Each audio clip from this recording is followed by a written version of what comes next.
Welcome to Public Health on Call, a podcast from the Johns Hopkins Bloomberg School of Public Health, where we bring evidence, experience, and perspective to make sense of today's leading health challenges.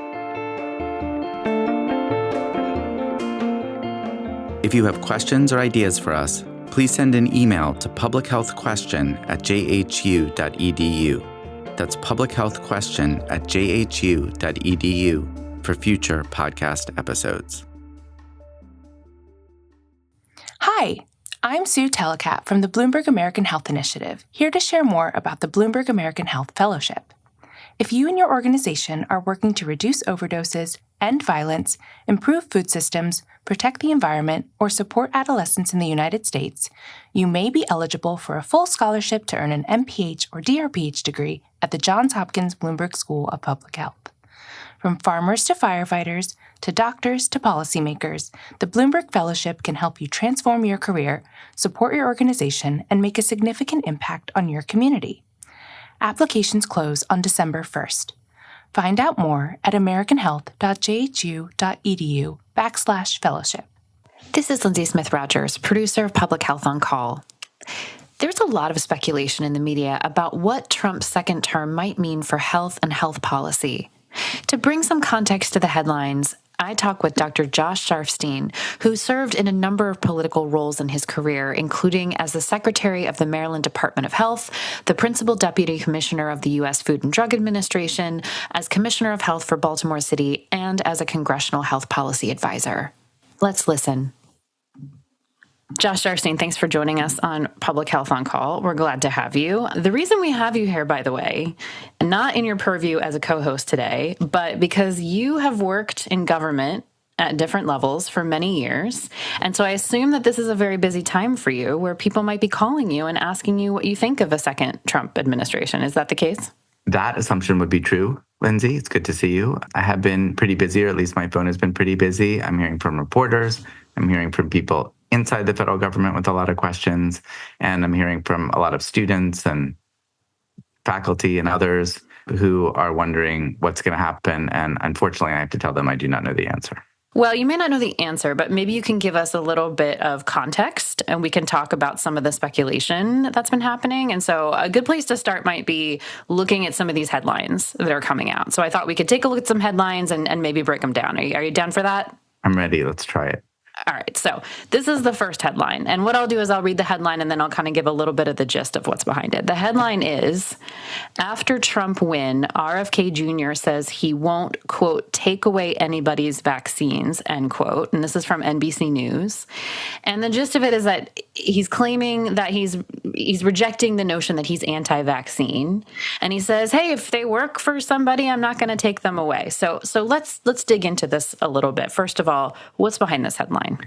Well, I think what's behind this headline is that RFK Jr. threw his support to then candidate Trump. And in exchange, Trump said that RFK Jr. might have some important role in his administration. And RFK Jr. happens to be a pretty prominent voice against vaccines. And regardless of one quote that he may say now, he has been one of the most strident people against vaccines for many years. And so there's a lot of concern about what could happen if, in fact, he does get an appointment that gives him some authority over vaccination. And what I would say is, even if he doesn't have an appointment over vaccination, if he has a role in the administration, it's likely he will use that to raise people's concerns about vaccines. And I do think this is a pretty serious issue for health because vaccines do so much good for all of us. And, allow our kids to go to school without fear of a measles outbreak and protect a lot of people with cancer and other serious illnesses. So having someone who has demonstrated a real antipathy to vaccination in a position where he could really confuse a lot of people is concerning. So this headline, in a way, may be downplaying some of what we're concerned about. I think he may be downplaying what we're concerned about, but I'm not buying it. This headline comes from CBS News. With Affordable Care Act subsidies set to expire in 2023, millions of Americans stand to lose health insurance. And the gist of this is that Republican control of Congress means that they would likely allow some of these subsidies that are set to expire at the end of 2025 to expire. And these subsidies are things that lower the cost of these healthcare plans for millions of people. So what's behind this headline? What are we worried about here? So the Affordable Care Act passed and is law, and it allows people to have access to private health plans. And depending on their income, they can get that access subsidized so that it's cheaper to buy. There are subsidies that are written into that law itself that are not going away. But as part of a budget deal, the federal government made those subsidies even bigger so that health plans are even cheaper for people. And that extra subsidy is going to need to be renewed if it's going to continue. It's pretty popular, that extra subsidy. It's likely there will be a lot of legislation around taxes. This is kind of part of all that. So I think it's probably premature to say what's going to happen to this. I think you've also got out there a question that came up during that campaign of whether the new administration might try to repeal or fundamentally change the Affordable Care Act. It's also, as President Trump learned the first time, pretty hard to do because the law is pretty popular and does a lot for a lot of people. So I think this is one where we're going to have to see how hard they are going to try to take away healthcare from people. I don't know that it's going to be any more successful this time around if people are willing to stand up for the coverage that they have. Well, that's helpful. Let's talk about, in a little bit of the same vein, this is a headline from NPR that says Trump's win could accelerate the privatization of Medicare. And now this is about Medicare Advantage. So maybe you can explain a little bit about what this is and what this means for a lot of people. Well, Medicare Advantage is an option that patients have in the Medicare program, and you get your care through a private plan. Sometimes you get extra benefits. Sometimes it means that there are more restrictions on which hospitals you can go to. We could do 25 podcasts on Medicare Advantage.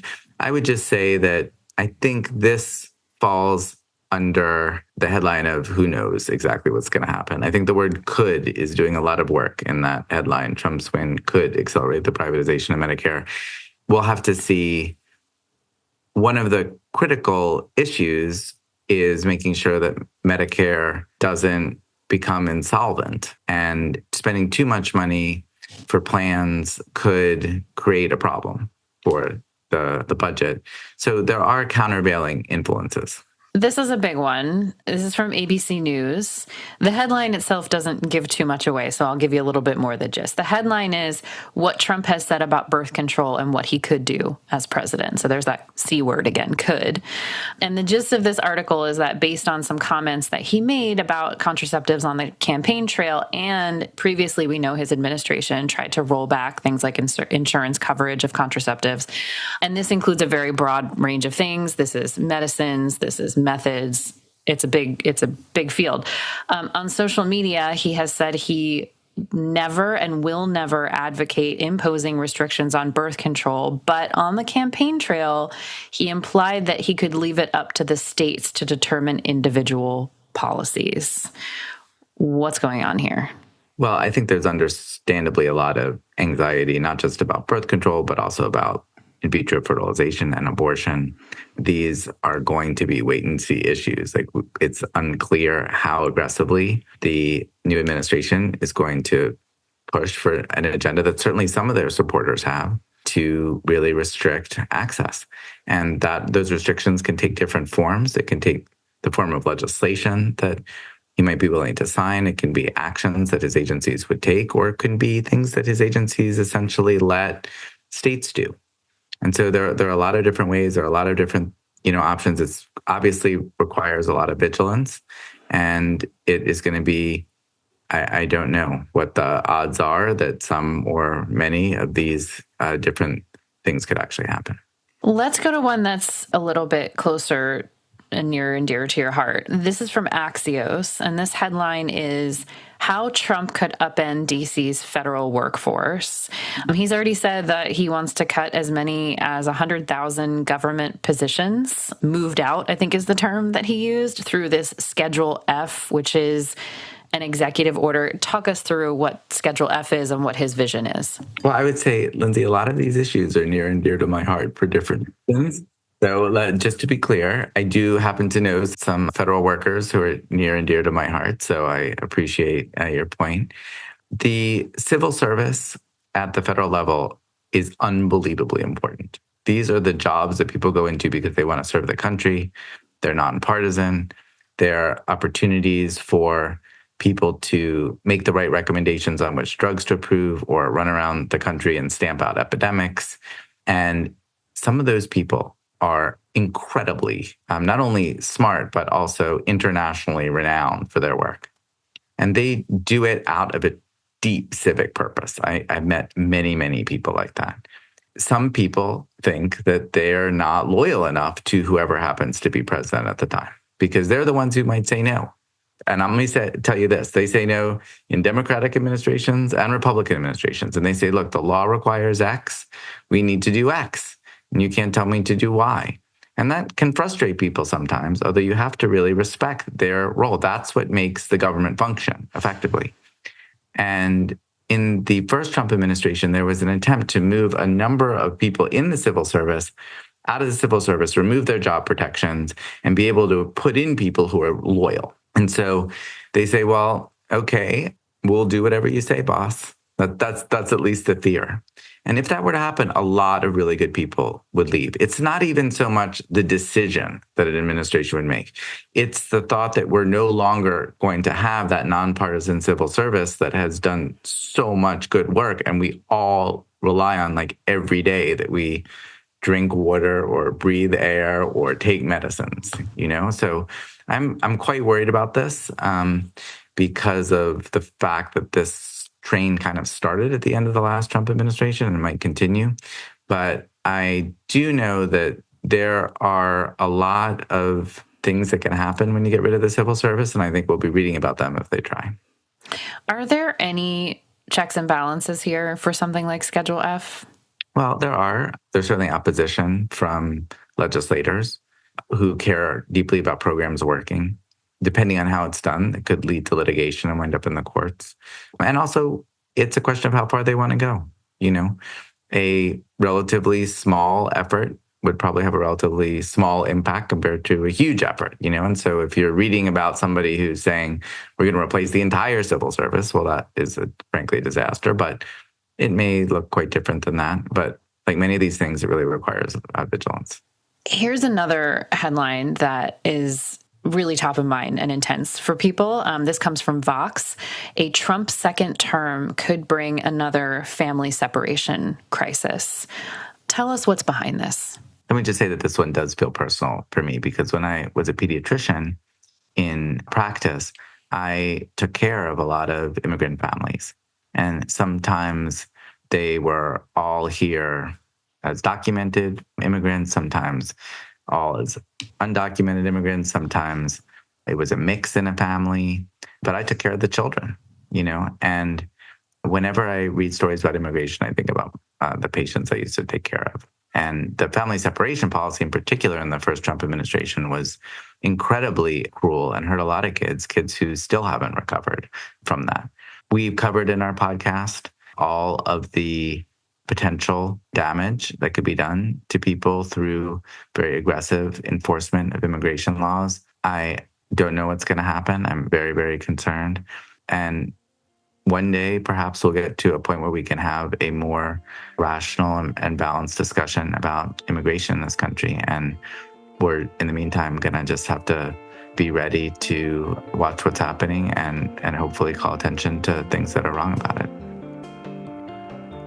Public Health on Call is a podcast from the Johns Hopkins Bloomberg School of Public Health, produced by Joshua Sharfstein, Lindsay Smith Rogers, Stephanie Desmond, and Grace Fernandez-Ciceri. Audio production by J.B. Arbogast, Holly Cardinale, Spencer Greer, Matthew Martin, and Philip Porter, with support from Chip Hickey. Distribution by Nick Moran. Production management by Catherine Ricardo. Social media run by Grace Fernandez-Ciceri. Analytics by Eliza Rosen. If you have questions or ideas for us, please send us an email to publichealthquestion@jhu.edu. That's publichealthquestion@jhu.edu for future podcast episodes. Thank you for listening.